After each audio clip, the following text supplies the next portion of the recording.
And now back to NSTV. We're back, and now it's time for us to shift gears. In our last episode of NSTV, Code Compliance Inspector Renee Sada shed some light on the very important issue of bed bugs, what you can do to prevent them from infesting your home, and how to find out if you have a bed bug problem. Well, Renee's back with another informative Code Enforcement Minute about bed bug elimination. Check it out.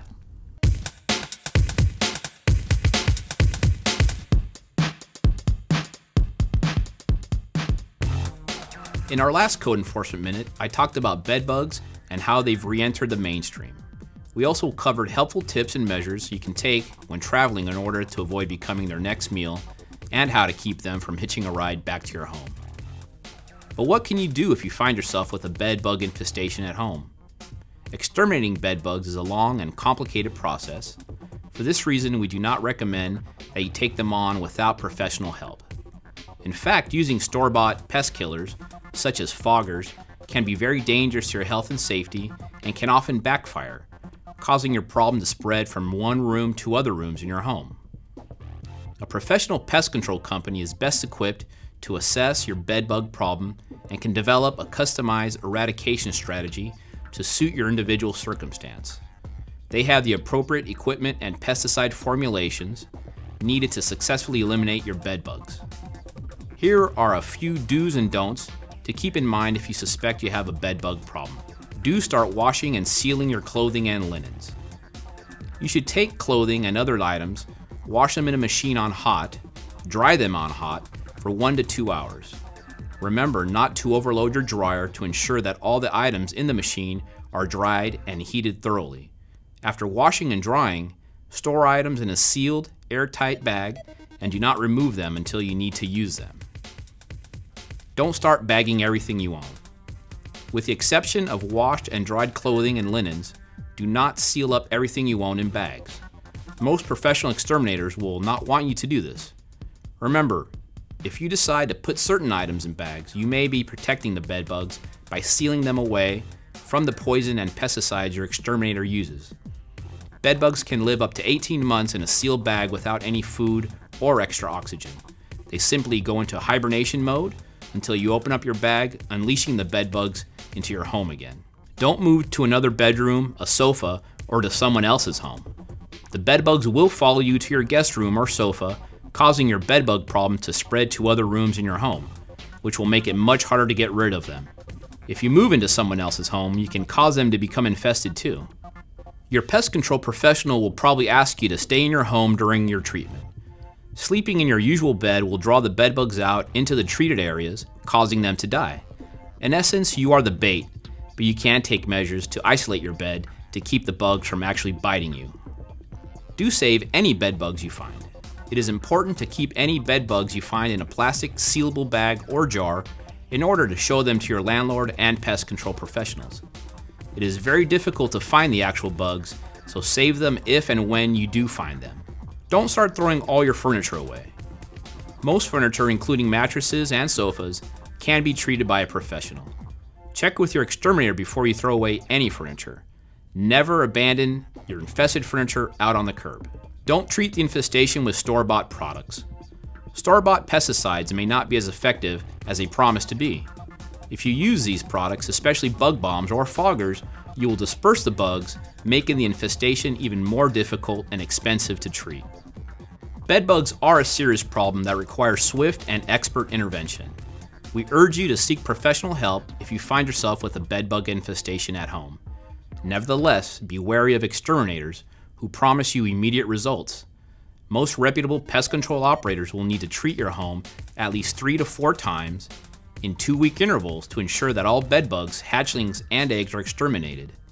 Be sure to ask your exterminator questions and follow their directions and recommendations. For more information on how to prevent or eradicate bed bugs, please call Neighborhood Services at 818-548-3700 or email us at ns@ci.glendale.ca.us. To watch and share this Code Enforcement Minute about bed bug eradication or our previous segment about bed bug prevention, check out our YouTube channel at youtube.com/GlendaleClean. For NSTV, I'm Renee Sada. See you next time. Thanks, Renee. I hope none of our viewers will ever have to deal with the bedbug epidemic that's sweeping the nation. But if you or someone you know is affected by bedbugs, Renee's informative code enforcement minutes are available for public viewing on our YouTube channel at www.youtube.com/GlendaleClean. That's all the time we have for now. We hope you enjoyed the show and that you'll join the hundreds of volunteers out there helping us keep the Verdugos green and Glendale clean. We'd like to dedicate today's episode of NSTV to our friend and devoted volunteer Arnold Milner, who recently passed. In honor of his service and the priceless contributions he made to our community, we would like to close out today's show with a special tribute to his lifetime of volunteerism. Until we meet again.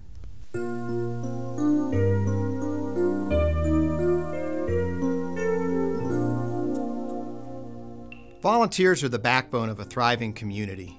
They advocate for the changes and improvements that very often others are afraid to speak up about.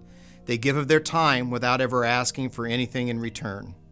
Arnold Milner, two-time chair of the Committee for a Clean and Beautiful Glendale, was passionate about volunteering.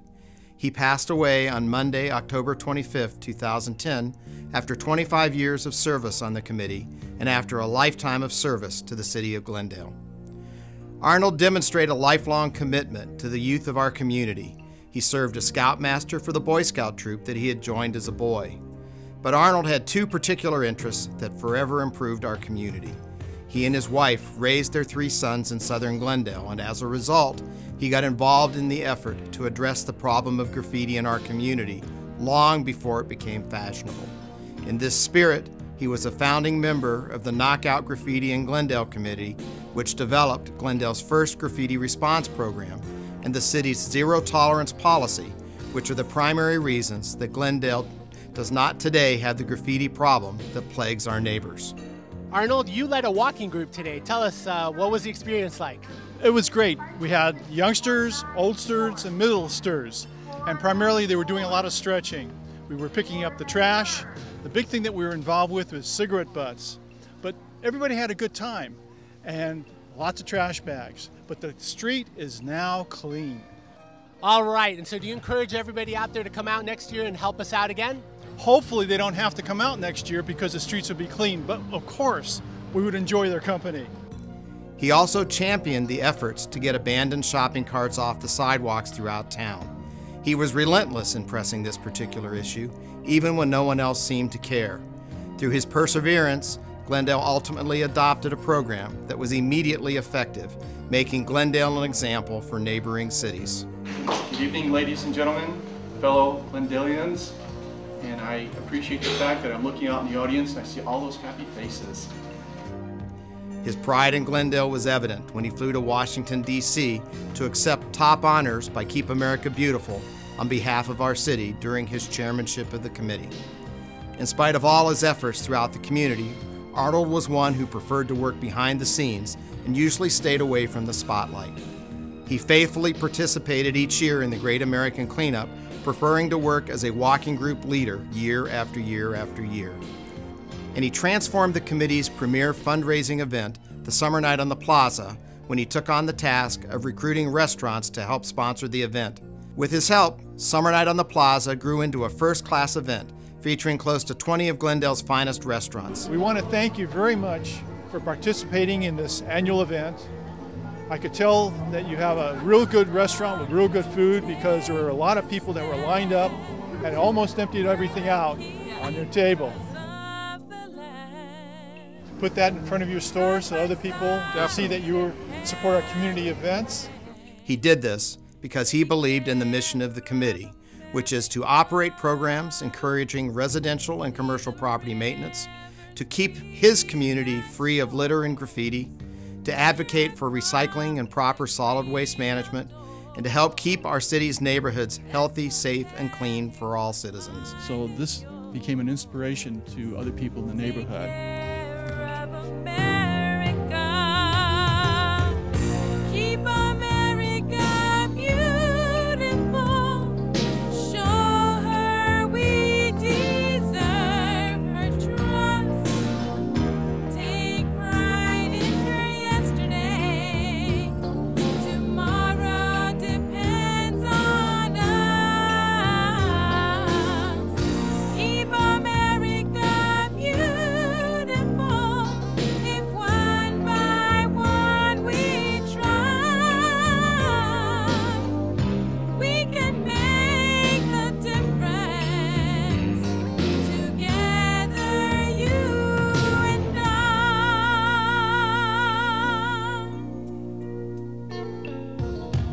He believed this would be best achieved by instilling civic pride in our city's youth through the I Love My Neighborhood poster contest, by teaching environmental stewardship through the Middle School Junior Ambassador Program, and by encouraging community involvement from all residents through the community cleanups that he participated in for many years. Arnold leaves a legacy of accomplishments which Glendale residents will benefit from for many years to come. Over the years, a partnership has been forged between city leaders and community members that really is you and me. We agreed to keep our city clean and beautiful. It is a place where we live, work, and socialize. We want people to say, I want to live and work in beautiful Glendale. My hope for each and every one of you here tonight is that you will continue to cultivate this partnership for Glendale and for our families. And thank you for the services you've already accomplished. Thank you.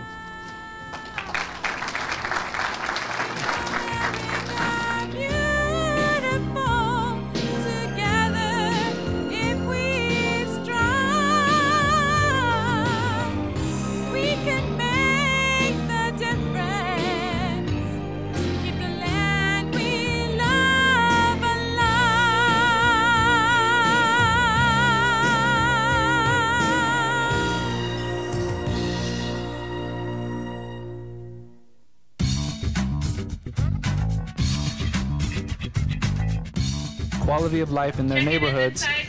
All Redo.